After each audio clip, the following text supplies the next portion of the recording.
GP आजा। अरे अरे ये क्या करत हस? ये मोर स्टाइल है, सुन। का डोकरा घर में है। तेला कई बार समझाए कि ते ढंग से रह कर, लेकिन ते तो तय जानत नहीं, फिल्म और कमजोरी है, बम्बई जाना मजबूरी है, हीरो बनना जरूरी है। मगर ते तो मोर से प्यार करथस ना? हाँ, प्यार तोर से करता, शादी श्रीदेवी से करूँ, सुहाग रात माधुरी संग वैसे भी सुने हम आजकल स्कूल के मैडम खाली है। आखिर तोर नजर में प्यार का है? धोया भिगोया सुखोया हो गया। तोला सुरता है जब ते आइसक्रीम खात रहे, मैं तोर तीर में जाके तोला के आई लव यू गुनगुन ते का कर रहे, चल हट बेर रहा।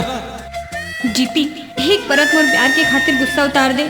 कहते बम्बई जाके हीरोइन के चक्कर में मोला भुला जा बेटा। तहु मोला भुला जावे गुनगुन। चुप। जब मैं सीधा सादा आदमी रहे हूँ, जिन बस में तय सफर करत रहे वही बस में महू सफर करत रहे हूँ। सुरता है का कहे रहे? Get out. करेक्ट। और मैं उतना पागल नहीं रहे कि चलती बस ले कूद देते हैं।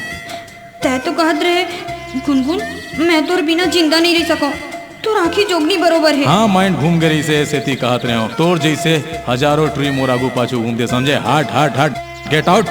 ठीक है मैं जात हूँ। अरे सुन तो, कुछ ऐसे टूरा भी तो होते जो ऐसा घटिया किस्म के बात करते गुनगुन। तय तो मोला डरवा दे रहे। महू डर लागे। ए का डोकरा घर में है?